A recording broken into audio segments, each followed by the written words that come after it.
Aqui o meu trabalho é Trajetórias Africanas que Desafiam as Narrativas Oficiais, considerações sobre a história recente de Moçambique. Então, eu vou fazer algumas considerações sobre as narrativas oficiais na África.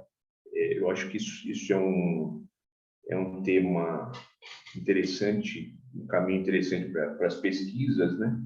Então, as minhas questões aqui, onde a gente pode encontrar narrativas oficiais da FRELIMO, como podemos questionar as narrativas oficiais, em que medida a abordagem das trajetórias e biografias nos auxiliam no sentido de criticar e questionar essas narrativas oficiais, né?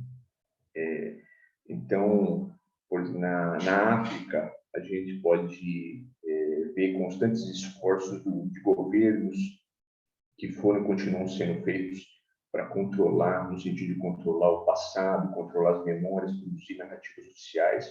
Então, por um lado, busca-se ocultar ou minimizar o significado de uma série de acontecimentos e mudanças, e, por outro lado, busca-se atribuir grandiosidade a diversos feitos dos governos e dos partidos do poder que aparentemente são banais.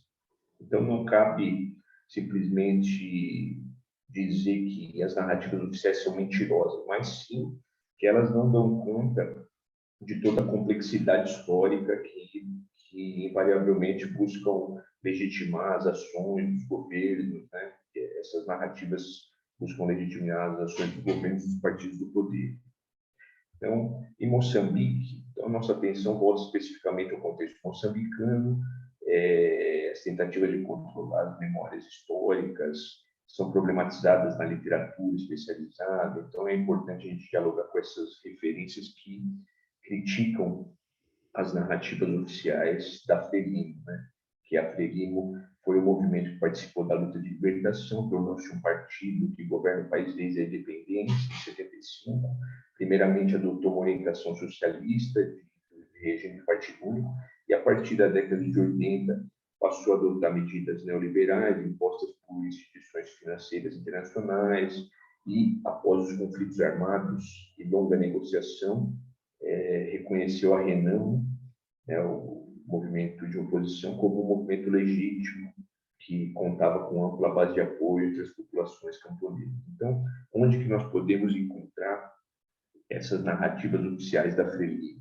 Então, nos meios de comunicação controlados pela FRELIMO, nas celebrações das datas históricas, nos textos, livros de intelectuais ligados ao partido, discursos oficiais dos governantes, em cerimônias cívicas, inaugurações de monumentos, nos documentos oficiais. Então, aqui eu optei por analisar um livro didático, né, adotado pelo governo moçambicano.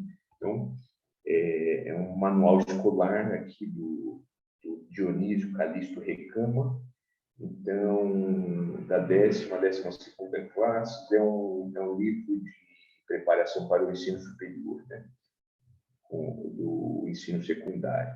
Então, entre as narrativas presentes nesse livro, que eu destaco aqui, tem a ideia de que a RENAMO desempenhou um papel preponderante para o fracasso do projeto de desenvolvimento do país. Então, nessa primeira citação aqui, isso fica claro, né? Com a independência do Zimbábue, a RENAMO passou, a partir de 83, a ter uma base de apoio na África do Sul. Ademais, as suas atividades militares foram se expandindo grandemente para todas as províncias do país, salvo as áreas urbanas, fato que contribuiu bastante para a falência do projeto de desenvolvimento da FRELIMO. Então, outra ideia, então aqui ele não a ênfase é do problema que é da RENAMO. Então não fala que, olha, o projeto, os erros da FRELIMO, né? Então atribui o papel preponderante para a oposição, o fracasso de projeto de desenvolvimento, né? Outra ideia que está presente é o fracasso do acordo de Ncomate, né? Então, como fruto do apoio da África do Sul à RENAMO. Então, aqui, essa outra citação. Em 84, o presidente moçambicano Samora Moisés Machel e o primeiro-ministro sul-africano Peter Botha assinaram um acordo de combate com o objetivo de cooperação e boa vizinhança e não agressão e não apoio aos movimentos insurretos. Contudo, o acordo não surtiu efeitos desejados na medida que a África do Sul continua a apoiar a região. Então, mas aqui não enfatiza, não se menciona que esse apoio já não era, o apoio da África do Sul já não era determinante, né? A Renamo, ela tinha uma base de apoio interna, ela já não dependia, nesse período aqui, ela já não dependia tanto da África do Sul, né? Então,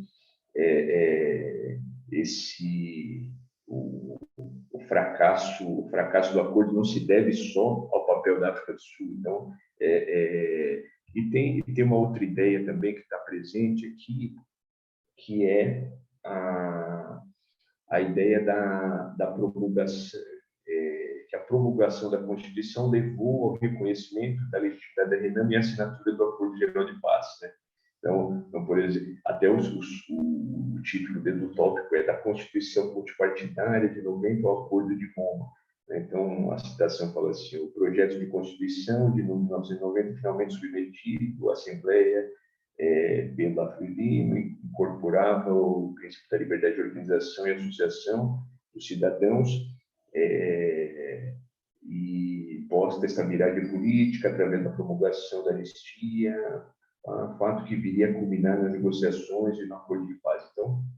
Então é como se a Frelimo fosse protagonista das negociações de paz e tal, uma coisa que, sendo que as negociações começaram antes da promulgação da Constituição, e essa promulgação da Constituição foi interpretada pelos negociadores como uma tentativa de desqualificar a negociação e tudo, né? Então isso ainda está presente, essa narrativa oficial ainda está presente nos livros didáticos aqui. Então, como que nós podemos questionar essas narrativas? Então, a gente pode utilizar a literatura especializada, as pesquisas que exploram as potencialidades analíticas, aí a noção de esquecimento organizado também é importante, né? Então, tem alguns autores que seguem essa linha. Então, é possível identificar contradições nas narrativas da Frelimo, contradições de se compatibilizar inclinações socialistas com medidas neoliberais, né? E outra forma também é dando ênfase às trajetórias de indivíduos e grupos que não têm ligação com a Frelimo ou são demasiadamente críticos, né? Então, a abordagem das trajetórias é importante para a compreensão de aspectos da história recente, para a compreensão da complexidade do cenário político. Essas pessoas consideradas críticas ou traidores do projeto da Frelimo desafiam essa lógica binária das narrativas oficiais que apresentam a história política como dividida entre revolucionários, reacionários, modernistas, tradicionalistas, amigos e inimigos, né? Então, tem figuras como o jornalista Carlos Cardoso, o advogado Domingos Arouca, o bispo Jaime Gonçalves, que são essas figuras que não cabem aí nas narrativas oficiais. Eu publiquei um artigo que eu enfoquei aí a trajetória do bispo Jaime Gonçalves, né?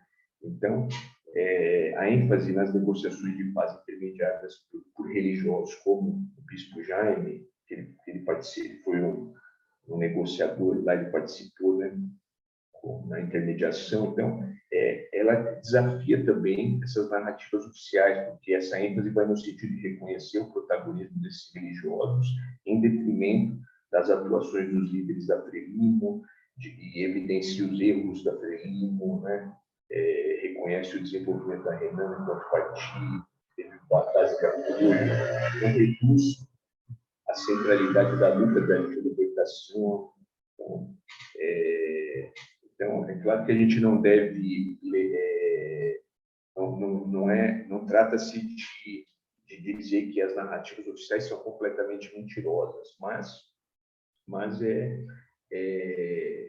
a gente pode indicar então, eu elenquei aqui algumas ideias que estão presentes nas perspectivas aqui da Frelimo, nas narrativas oficiais, e ideias que estão ali presentes nas perspectivas do bispo, né? Então, por exemplo, enquanto a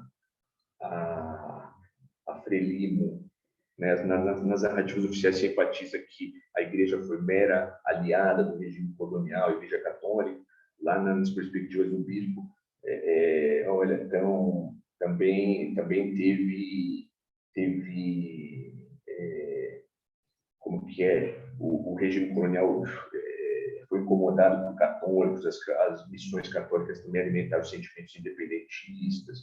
Então não trata-se de dizer que as perspectivas, as narrativas oficiais são mentirosas, mas a gente ampliar, pegar outras ideias, né, e ampliar a realidade foi muito mais complexa. Então, para concluir, a ênfase nas trajetórias de determinados indivíduos africanos considerados demasiadamente críticos ou traidores dos governos é algo que ajuda no sentido de criticar essas narrativas oficiais, e não trata-se de defender as perspectivas de determinados indivíduos africanos em detrimento das narrativas oficiais, mas sim de ampliar o número de narrativas e possibilidade de compreensão de fatos da história política recente de Moçambique e de outros países africanos. Então, muito obrigado. Essa foi meu trabalho